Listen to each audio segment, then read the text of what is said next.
சொல்லுங்கள். இது பார்த்தீங்கன்னா 4 உரிப்புக்கு மேலே உரிச்சாச்சுங்க. அது ஓட்டியாச்சு. அந்த சைடு ஒட்டுக்கா போட்டதில் இது 5 இது வந்து 5ஆவது உரிப்பும் பொறிச்சாச்சுங்க. இனி பொறிச்சிட்டு ஓட்டிட வேண்டியதுங்க. ரொட்டாவேட்டரில் ஓட்டிடுவாங்க. இது சின்ன கலப்பையில் 9 குத்து கலப்பையிலையும் 1-1 பார் தகடு மாட்டிங்க. அதில் பார் ஓட்டி விட்டு அப்படியே அதில் 2 அலையிலையும் ஒரு படக்கால்குள்ளேயே 2 அலையும் நட ஓட்டிருக்குறாங்க மிளகாய்.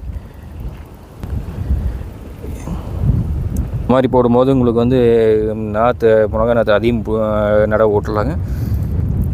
அளவான தண்ணி வந்து எப்பவும் விட்றதோட கொஞ்சம் சேர்ந்து குடிக்கும். ஆனால் வந்து நம்ம எவ்வளோ நாற்று போட்டிருக்கிறோமோ அந்த நாற்றுக்கு மாமூலாக விட்றத விட கொஞ்சம் கம்மியாகவே தண்ணி மிச்சமாகுங்க. இந்த மாதிரி ஒரே இதில் தண்ணி கொஞ்சம் கம்மியாகும்.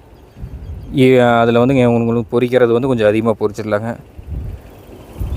பாருங்க, இந்த காடு 15,000 நாற்று மிளகா நாற்று நட போட்டுருக்குறேங்க.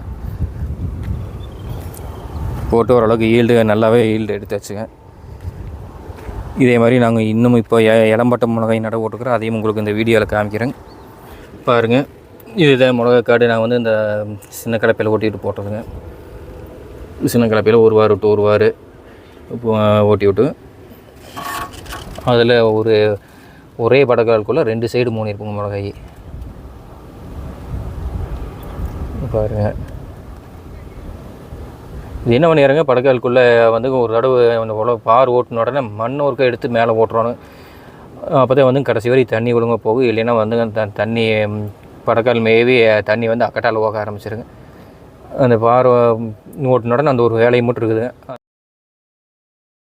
இது வந்து பாருங்க, அங்கே அப்பளையே காமிச்சது அது வந்து காப்பு முடிஞ்சுது. இது வந்து இப்போ தான் காப்புக்கு வருதுங்க.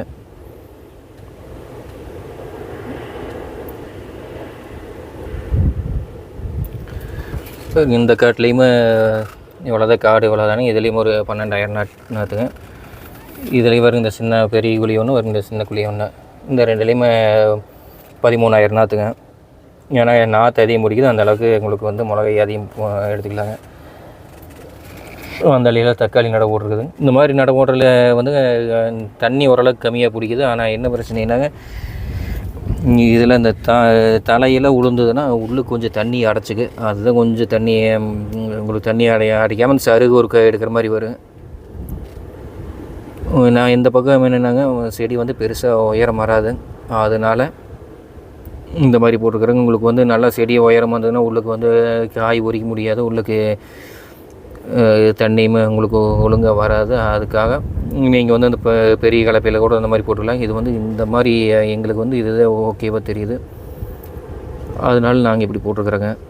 இதில் நீங்கள் இந்த மாதிரி போட்டு காய் தண்ணி இது போகாது, கடைசி வரைக்கும் உள்ளுக்கு வராது. ஏன்னா உங்களுக்கு மொத்த தலையில் அதிகமாக உழுக ஆரம்பிக்கும். அப்போ இது தண்ணிக்கு இது பாய்க்கிறதுக்கு கொஞ்சம் பிரச்சனைன்னு நினச்சிங்கன்னா நீங்கள் வந்து, ஏன்னா உங்கள் காட்டு எப்படி மிளகா எப்படி உங்கள் எல்லாமே எப்படி வரும் உங்களுக்கு தெரியும். அதனால் நீங்கள் அதுக்கு இந்த மாதிரி பார் ஓட்டிக்கலாம். இந்த மாதிரியும் ஒரு மெத்தேட் இருக்குது. அதையும் நீங்கள் அதுக்காகத்தான் இதையும் சொல்கிறேங்க.